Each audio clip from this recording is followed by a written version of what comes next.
खुलुमबाय स्टुडिअ दं आङो राकेश रामसियारि। बे बराव दुलाराय बर' फरायसा आफादा साबायखर बावदों जनकलाल बसुमतारीजों लोगोसे बिथांनि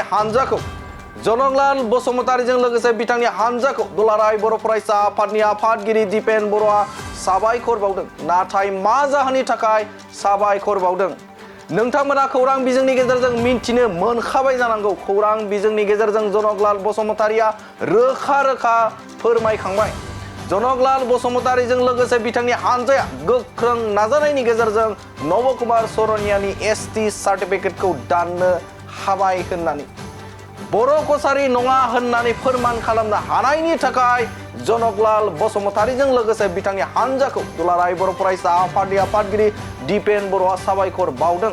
थारैनो बेखौ मख'थारनांगोन दि थांनाय 10 बोसोरनिबो गोजौआव बा सायाव क'क्राझार एसटिनि लकसभाखौ बर' अनाबर मुं सुलायना बर'फोरखौ गाज्रि बुंना मुं सुग्रा गाज्रि रावजों सोंखारिग्रा बर' सुबुं नङागारा आं बर'सो बुंना लाग्रा एसटि नङागारा एसटि सार्टिफिकेट बानायना लाग्रा एसटि मासियाव एमपि गेलेग्रा थगायसुला नब कुमार सरनियानि एसटि सार्टिफिकेटखौ दाननो हाबाय। थारैनो बेयो बर' रायजो राजाफोरनि थाखाय क'क्राझार लकसभा बियाबनि थाखाय बेयो जोबोदनो गोजोनथाव खौरां। आरो बे बाथ्राखौ लानानैनो दुलाराय बर' फरायसा आफादा साबायखर बावदों जनकलाल बसुमतारीखौ।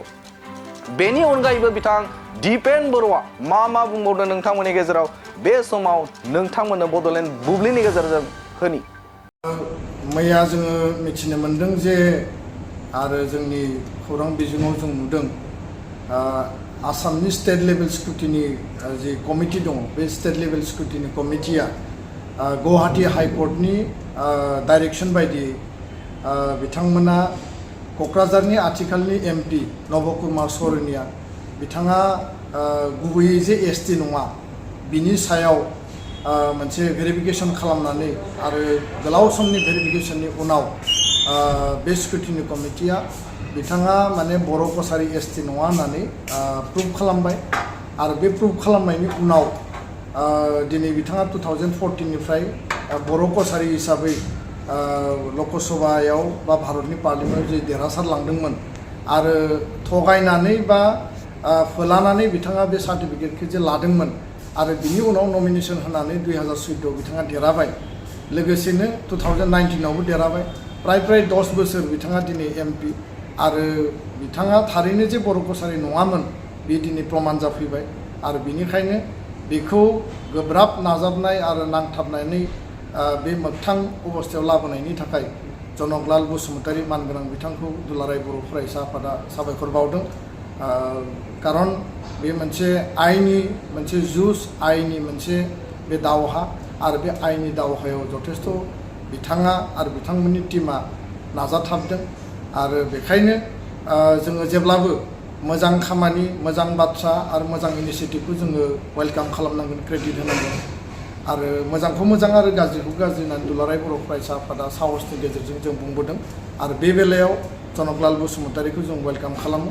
लोगोसेनो बे आइननि दावहायाव नब कुमार सरनियाया थांनाय 10 बोसोराव जिखिनि भारत सरकारनिफ्राय जिखिनि दरमा पार्टी जिखिनि बिथाङा सुबिदा लाबाय बा जिखिनि बिथाङा माने गासै गभर्नमेन्टनि फेसिलिटिखौ लाबाय आरो बिथांनि जि एमपि जि पद दङ दिनै एमपिनि जि माने सोद्रोमाथि बेखौ माने खारिज खालामनो बा बेखौ रिजेक्ट खालामनो थाखाय थारैनो बेखौ पार्लियामेन्टआव बा लकसभानि अनारेबल स्पिकार आरो जिखिनि प्रसिडिउर दङ बेखौ मुभ खालामनांगोन। आरो बे बेलायाव जोङो खावलायदों जायफ्रा आइननि जुजाव दिनै खामानि मावदों बिथांमोना जाहाथे बेखौ कन्टिनिउ खालामो।